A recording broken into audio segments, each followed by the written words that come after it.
पिछली क्लास में हम लॉ ऑफ डोमिनेंस के बारे में डिस्कस कर चुके थे। आज है टर्न आपका लॉ ऑफ सेग्रीगेशन का।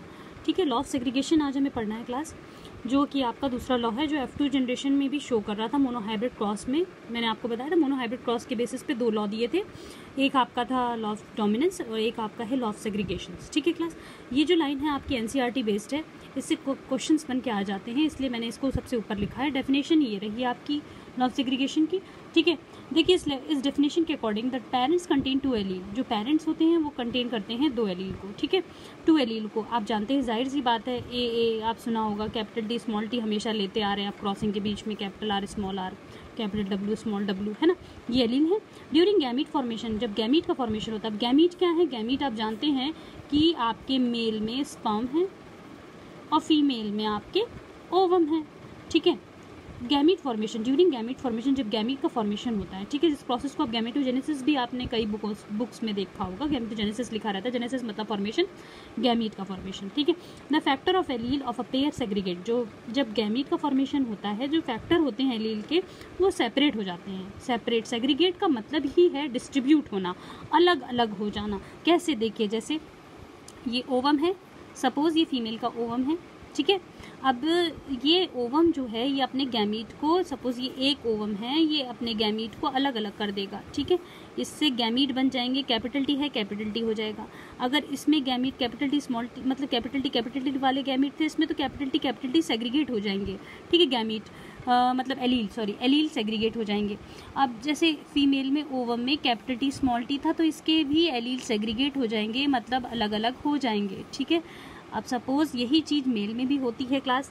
मेल में क्या होगी, मेल में देखिए ये स्पर्म है, ठीक है, इसमें सपोज कैपिटल टी था, तो एक कैपिटल टी इसमें आ गया, एक कैपिटल टी इसमें आ गया, एलील अलग अलग हो गए। ठीक है, और अगर कैपिटल टी स्मॉल टी का था, तो ये एक कैपिटल टी इसमें आ गया, एक स्मॉल टी इसमें आ गया। ठीक है, तो गैमीट अलग अलग हो जाते, एलील अलग अलग हो जाते हैं गैमीट फॉर्मेशन के वक्त, गैमीट बनते वक्त। ठीक है, from each other such that one gamete receives only 1-2 factors, मतलब एक गैमीट एक फैक्टर को रिसीव करता है, और मतलब एक गैमीट एक ही फैक्टर को रिसीव करेगा। जैसे एक गैमीट एक फैक्टर को रिसीव कर रहा है यहाँ पे, तो वही चीज़ यहाँ बोली गई। जैसे आपने देखा कैपिटल टी स्मॉल टी में डिफर है दोनों। ठीक है, यहाँ पे कैपिटल टी था, तो दोनों में सेम आया, यानी कि हेटेरोजाइगस कंडीशन में आपके डिफर एलील जो आते हैं, एलील जो आएंगे वो डिफर होंगे, और जो होमोजाइगस कंडीशन में अगर गैमीट होंगे तो वो सेम एलील आएंगे। ठीक है, अब देखिए क्लास ए, अब हम अपनी NCERT की बेस्ड की वो जो लाइन है उसमें चलते हैं। This is based on fact, ये आपके फैक्ट मतलब रियलिटी पे आधारित है, क्योंकि सेक्सुअल रिप्रोडक्शंस जो भी होते हैं उनमें भी लॉ ऑफ सेग्रीगेशन आपका वर्क करता है। ठीक है, तभी यहाँ पे लिखा है this is based on fact that allele do not show bending, मतलब ये एलील जो थे वो बेंडिंग शो नहीं करते थे। ब्लेंडिंग मतलब क्लास, ये अल्ट्रा इंपॉर्टेंट लाइन है, जो कि आपके पुराने ज़माने में मानी जाती थी। आसान शब्दों में मैं कहूँ तो ब्लेंडिंग वो शब्द है जो पुराने ज़माने के लोग कहते थे कि जैसे कि मतलब पेरेंट्स, जैसे ये पेरेंट्स है, ये एक पेरेंट है, ये दूसरा पेरेंट है, इन दोनों के मिक्सअप करके ही मतलब जो आई है प्रोजनी वो आई है। ठीक है, कोई इससे साइंस से बेस्ड कोई भी थ्योरी नहीं थी। ठीक है, तो मिक्सअप होके मतलब माँ बाप के मिक्सअप होके कैरेक्टर्स आपके जनरेशन में आ गए हैं। तो ये थी आपकी ब्लेंडिंग, जिसमें भी कोई भी साइंटिफिक तथ्य, मतलब कोई भी पॉइंट नहीं था कि जिसे आप बता सकें। और अब क्या है कि अब जो थ्योरी आई है वो उसमें ये बताया गया है कि जो जीन्स जो अब आते हैं, जो जीन्स से रिलेटेड जो जनरेशन है, उसमें जीन से रिलेटेड जो चेंजमेंट आते हैं वो आते हैं जो क्रोमोसोम के बेसिस पे होते हैं। ठीक है, तो अब की थ्योरी को आप सही माना जा रहा है।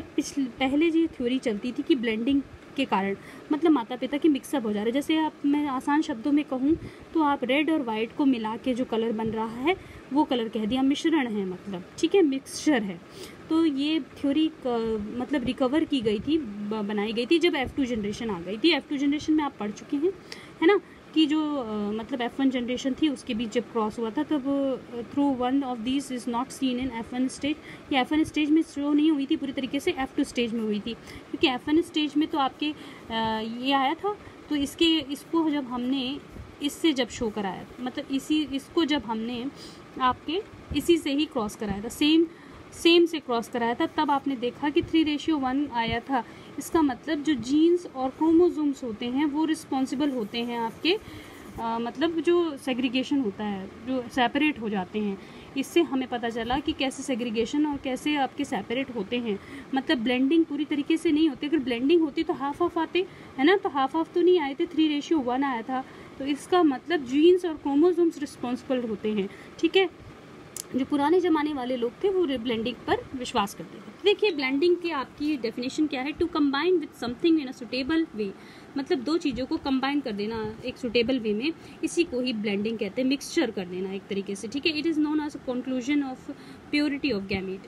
इसको प्योरिटी मतलब इसका कंक्लूजन ये निकला था, इसे प्योरिटी ऑफ गैमीट्स भी कहते हैं। अब ब्लेंडिंग को ये कहते हैं जो मैंने आपको समझाया, पहले ब्लेंडिंग को वो कहते थे जो पुराने ज़माने में आपने देखा, जो मैंने समझाया था अभी आपको। Segregation is essentially during meiotic division is in all sexuality is on sexually reproducing animals। Segregation जो है वो बहुत ही ज़रूरी है जब मियोटिक डिवीजन होता है, जब सेक्सुअल रिप्रोडक्शन एनिमल्स में होता है, तो सेग्रीगेट मतलब जो गैमीट्स होते हैं उनके एलील मतलब ड्यूरिंग गैमीट फॉर्मेशन जो होता है, जो आपके दो फैक्टर होते हैं एलील के, वो पेयर सेग्रीगेट होना ज़रूरी होता है। मियोटिक डिवीजन में भी ये होता है और सेक्सुअल रिप्रोडक्शन में भी यही होता है। तभी मैंने कहा कि ये फैक्ट पे मतलब सत्यता पे आधारित है, ये जो आपकी थ्योरी है लॉ ऑफ सेग्रीगेशन, ये सच्चाई पे बेस्ड है। ठीक है, no exception of this law, इस लॉ के लिए कोई एक्सेप्शन नहीं था क्लास, लेकिन मतलब नॉन डिसजंक्शन में इस लॉ के लिए एक्सेप्शन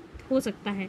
नॉन डिसजंक्शन का मतलब ये है क्लास कि जो आपके सपोज जैसे क्रोमोसोम हैं, तो ये जो क्रोमोसोम है कभी कभी क्या होता है सेपरेट नहीं होते हैं, इससे रिलेटेड भी आप डिसीज़ पढ़ेंगे। ये सेपरेट नहीं होते हैं, इनके कारण क्रोमोसोम्स के नंबर वेरीज होते रहते हैं, मतलब अलग अलग होते रहते हैं किसी किसी में, तो ये एक्सेप्शन कभी कभी आ जाता है। तभी नॉन डिसजंक्शन में भी एक्सेप्शन ऑफ दिस लॉ, कभी कभी नॉन डिसजंक्शन के कारण इस लॉ में एक्सेप्शन हो जाते हैं। ठीक है क्लास, ये होपफुली आप लोग को समझ में आया होगा। Thank you for watching this video.